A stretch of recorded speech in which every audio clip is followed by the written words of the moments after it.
ইয়াক বেগটো দিব লাগিছিল না খৰচ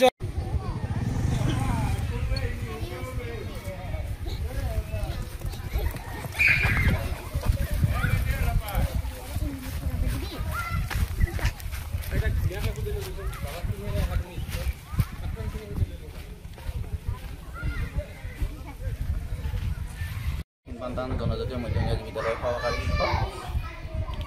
তাৰপিছত প্ৰথমতে আপোনালোকক আন্তৰিকতাৰে ধন্যবাদ জ্ঞাপন কৰিছোঁ। আপোনালোকে সুদূৰ ছয়গাঁৱৰ পৰা আহি আমাৰ যি ভিতৰুৱা অঞ্চলত আহি কেনে আমাৰ স্কুলৰ পৰা এজন ল'ৰা ভাইৰেল হোৱা বুলি আপোনালোকে গম পাইছে ইতিমধ্যে। সেইটো আমাৰো ভাল লাগিছে, সকলোৰে ভাল লাগিছে। সেইকাৰণে বহুতো নিউজ পৰ্টেল আহি আছে, এতিয়ালৈকে আহি আছে বাৰু। তাকে মানে বহুত ভাল লাগিছে। মানে ল'ৰাজনৰ নাম হৈছে যুৱৰাজ ৰাভা। কি লৈ আহে তেওঁ তেখেতে ঘোঁৰা লৈ আহে।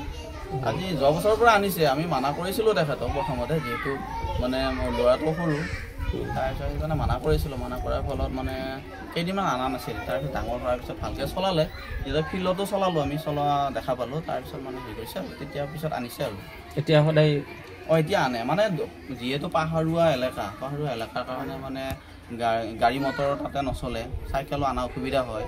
সেইকাৰণে ঘোঁৰাত মানে আহে আৰু একো অসুবিধা নকৰে ন? অসুবিধা নকৰে, তেনেকৈ অসুবিধা নকৰে। কোন ক্লাছত পঢ়ে?